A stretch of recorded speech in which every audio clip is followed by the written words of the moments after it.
Hi అండి, ఇవాల్టి వీడియోలో రాయలసీమ స్పెషల్ ఉగ్గాని ఎలా తయారు చేసుకోవాలి, ఏమేమి ఇంగ్రీడియంట్స్ కావాలో చూపిస్తాను. చూసేయండి. 1/2 కేజీ బొరుగులు తీసుకున్నానండి. వీటిని క్లీన్గా జల్లించి తీసుకున్నాను. బొరుగులు మునిగేంత వరకు నీళ్లు వేసేసి వీడియోలో చూపిస్తున్నట్టు ఒకసారి కలిపేసి బొరుగులు ఒక 2-3 నిమిషాలు నానిన తర్వాత పిండి పక్కన పెట్టుకోవాలండి. నీళ్ళన్నీ నేనైతే బొరుగులన్నీ పిండి పక్కన పెట్టేశాను. ఈ విధంగా మొత్తము పిండి పక్కన పెట్టేసుకోవాలండి.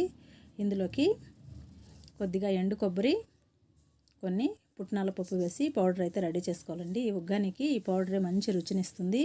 చాలా అంటే చాలా బాగుంటుందండి. ముందు ఎండు కొబ్బరి గ్రైండ్ చేసుకున్న తర్వాత పుట్నాల పప్పు కూడా వేసి గ్రైండ్ చేసుకొని పక్కన పెట్టుకోవాలి. ఇప్పుడు తాలింపు కోసము పెద్ద సైజు ఉల్లిపాయ, 4-5 పచ్చిమిరపకాయలు, కొద్దిగా కరివేపాకు శుభ్రంగా కడిగి కట్ చేసి పెట్టుకోవాలి. బాగా పండిన టమాటా ఒకటి శుభ్రంగా కడిగి పొడవుగా కట్ చేసి పెట్టుకోవాలండి. ఇప్పుడు స్టవ్ వెలిగించి కడాయి పెట్టుకొని 3 టేబుల్ స్పూన్లు ఆయిల్ వేసుకుని ఆయిల్ వేడెక్కిన తర్వాత హాఫ్ టేబుల్ స్పూన్ ఆవాల జీలకర్ర వేసుకొని చిటపట్లాడిన తర్వాత కట్ చేసి పెట్టుకున్న ఉల్లిపాయ ముక్కలు, పచ్చిమిరపకాయ ముక్కలు, కరివేపాకు వేసుకొని ఒకసారి కలిపేసుకోవాలండి. ఇది కొద్దిగా వేగిన తర్వాత కట్ చేసి పెట్టుకున్న టమాటా ముక్కలు కూడా వేసేసుకొని మొత్తం ఒకసారి కలిపేసుకోవాలి. ఇప్పుడు ఇందులో రుచికి సరిపడినంత ఉప్పు, 1/2 టేబుల్ స్పూన్ పసుపు వేసేసి మొత్తం ఒకసారి కలిపేసుకొని 2-3 నిమిషాలు అయిన తర్వాత మనము పిండి పెట్టుకున్న బొరుగులు వేసేసుకొని కలిపేసుకోవడమేనండి. ఈ విధంగా చేసుకుంటే ఉగ్గాని అయితే చాలా బాగుంటుందండి. మీకు టమాటా ఇష్టం లేకుంటే టమాటా కూడా స్కిప్ చేసేయచ్చు.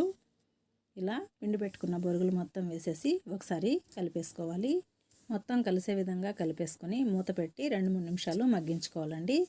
మగ్గిన తర్వాత ఇప్పుడు ఇందులో మనం రెడీ చేసి పెట్టుకున్న ఎండు కొబ్బరి, పుట్నాల పప్పు వేసేసి మరోసారి మొత్తం కలిపేసుకోవాలి. కలిపేసి మూత పెట్టి 2-3 నిమిషాలు వేడెక్కిన తర్వాత సర్వ్ చేసుకుంటే చాలా రుచిగా ఉంటుంది. దీని కాంబినేషన్ బజ్జీలు అయితే ఇంకా బాగుంటుందండి. తప్పకుండా ట్రై చేయండి. వీడియో నచ్చినట్లయితే ప్లీజ్ సబ్స్క్రైబ్.